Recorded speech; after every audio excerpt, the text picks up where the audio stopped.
మా అశోక్ అన్నాడు, పాపాత్మురాలని స్త్రీ ప్రేమించినట్టుగా సీమోను ప్రేమించలేకపోయాడు కదా. కొన్నిసార్లు నిజంగా దేవుడిని అందుకే ఎక్కువ ప్రేమించలేకపోతున్నామేమో అన్నాడు. నేను అన్నాను, ఏరా నీకు కారణమే కనపడలేదా అన్నా.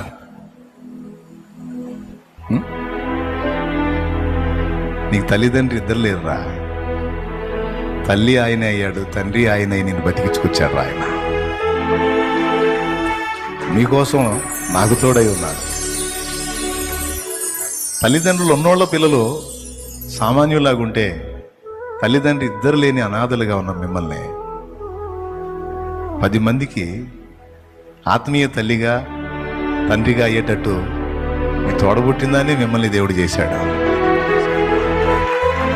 తల్లిదండ్రులు ఇద్దరు ఉన్న వాళ్ళకి సేవ చేసే భాగ్యం దక్కలేదు, కానీ మీకు ఎవరు లేరు. నీకు జ్వరం వస్తే నిన్ను పట్టించుకునేది ఎవరు? నా అమ్మ అయితే ఫేస్లో చూపించేది, నాన్నైతే చూపిస్తుంది. మేమంత కనెక్ట్ అవుతామా? ఆ బాధ నీకు తెలియకుండానికి అసలు అవి నీ జోలికి రాకుండానే నిన్ను కాపాడుకుంటా వచ్చాడు. నీకు గొప్ప ఆపద వస్తే, గొప్ప వేదన వస్తే అమ్మ గుర్తొచ్చిద్దేమో, నాన్న గుర్తొస్తాడేమో అనేది ఆ జ్ఞాపకాలు నీకు రాకుండా ఉండడానికి, అసలు ఆ బలహీనతలు, ఆ శోధనలు నీకు రాకుండా నిన్ను ఎత్తుకున్నాడు ఆయన. అందరికి వచ్చినట్టు నీకు వచ్చినట్టయితే నువ్వు తట్టుకునేవాడివి కాదు అసలు. అందుకే అది రాకుండా చేశాడు. అసలు వచ్చిన పెద్దవి వచ్చినాయి అంటకుండా అవతల నెట్టేశాడు. ఎందుకులే, చాలా ఉన్నాయిరా. చిన్నగా మొదలు పెడితే అయిపోయింది. ఇక ఎందుకో రాత్రి మా సంభాషణ ఇదే పాయింట్ మీద నడిచింది. నా జీవితం గురించి చెప్పి అనుకున్నాను. వాళ్ళు పాపక్షమాపణ ఒక్కదాన్ని బట్టే మనం ప్రేమించటమా? కాదురా, ఇంకా మనం ప్రేమించడానికి బోల్డన్నీ ఉన్నాయి నాన్న. చాలా మంది పురుషులు ఉన్నారు అశోకుడు, కానీ అంతమంది ఉన్న నువ్వు కూడా కావాలని ఆయన అనుకున్నందున నువ్వు వచ్చావు నాయన.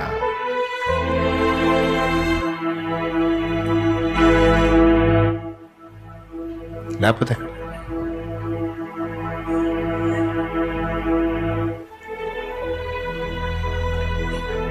దేవుణ్ణి ప్రేమించడానికి బోల్డని కారణం. Praise the lord.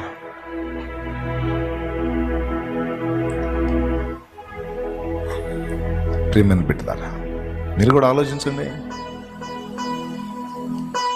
దేవుడు నిన్ను ప్రేమించలేదా? దేవుడు నిన్ను వెతకలేదా? లోకం నుండి నిన్ను విడిపించలేదా? అగ్ని ప్రాకారమై ఉండి నిన్ను ఆదుకోలేదా? నమ్మకమైన దేవుడు. చూసి ఎవరికి వచ్చిందో ఈ ఆలోచన, మరి అశోకుడికి ఒక్కడికైనా లేదా మీకు కూడా వచ్చిందా? అంటే వాని ప్రశ్న ఏంటంటే, నేను ఇంకా ఎక్కువ ప్రేమించాలి యేసయ్యని, నేను ఇంకా దగ్గర కావాలి. ఇవి చాలా ఉన్నాయి. మీలో కూడా కొంతమంది తల్లిదండ్రులు లేనోళ్ళు ఉన్నారు. నాకు అమ్మ లేదు, నాన్న లేడు దేవా అని నువ్వు అనుకుంటున్నట్లు సగలకు మునిపే నిన్ను చెత్తుకున్నాడు ఆయన.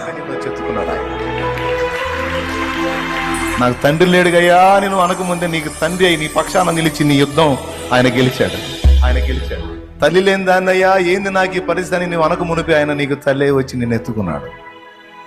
అబద్ధాలయ్యి ఎంతమంది ఒప్పుకుంటారు? ఇట్లా గుర్తు చేసుకోండి.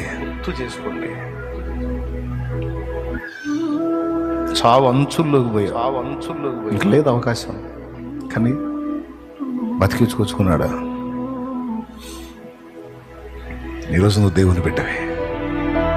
దేవదూతలు మాట్లాడుకునే స్థితిలో ఉన్నావు నువ్వు ఈరోజు. నీ గురించి దూతలు నీ గురించి మాట్లాడుకునే స్థితిలో ఉన్నావు నువ్వు ఈరోజు.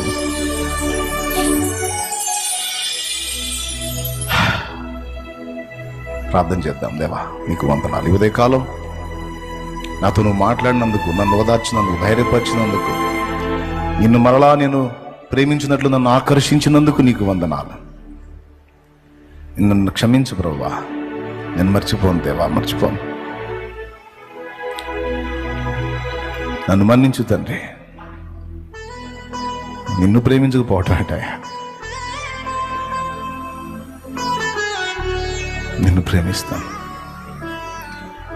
నీ కార్యాలను తలపోసుకుంటాను. ఎప్పుడు నా తలంపుల్లోంచి అవి పోకుండా వాటిని స్థిరపరచు.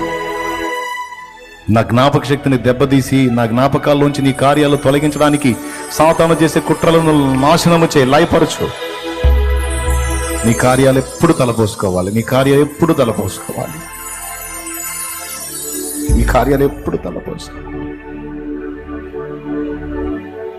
నీకు స్తోత్రం, స్తోత్రం, స్తోత్రం. నా ఆకలి తీర్చావు, వస్త్రహీనత తీర్చావు, నా అవమానాలను తొలగించావు, నా సిలువ నువ్వు మోసావు, నా పాపము నువ్వు మోసావు. శాశ్వత రక్షణ నాకు ఇచ్చావు, నిత్య రక్షణ నాకు ఇచ్చావు. నిన్ను పాడుకొని స్తుతించుకొని ధన్యత నాకు ఇచ్చావు. నా పిల్లల్ని దీవిస్తానంటున్నావు, నా పిల్లల్ని ఆశీర్వదించావు, ఇప్పటికీ ఇంకా దీవిస్తానని చెప్తున్నావు. నీవు అనేకులకు ఇచ్చేదావు కానీ అప్పు చేయని స్థితిలోకి నేను తీసుకొస్తానని సెలవిచ్చావు. ఏది నాకు శ్రమస్థలం, బానిసత్వంతో నేను మ్రగ్గిన స్థలం అనుకుంటున్నావు, దాన్ని నీకు విశ్రమ స్థానంగా నేను చేస్తానని మాటిస్తున్నావు.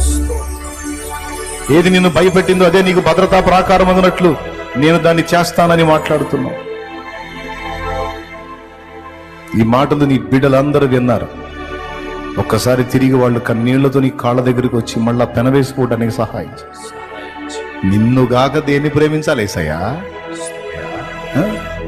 నేను ప్రేమించడానికి 100% అర్హుడవు, యోగ్యుడవు నువ్వు. నువ్వు నీ తర్వాత ఎవరైనా ఏదైనా, నీ తర్వాత ఎవరైనా ఏదైనా, యేసు నీ కృతజ్ఞతలు చెల్లిస్తున్నాను. వందన మనసారా చెల్లించుకుంటున్నాను. నా దైవమా, నా ప్రాణమా, నా రారాజా, పేరు పెట్టి నన్ను పిలిచినవాడా, వెల ఇచ్చి నన్ను కొన్నవాడా, రక్తమును క్రయధనముగా చెల్లించి నన్ను కాచినవాడా, అభిషేక తైలము నా నెత్తిన పోసినవాడా, కృతజ్ఞతలు చెల్లిస్తూ యేసు నామములోనే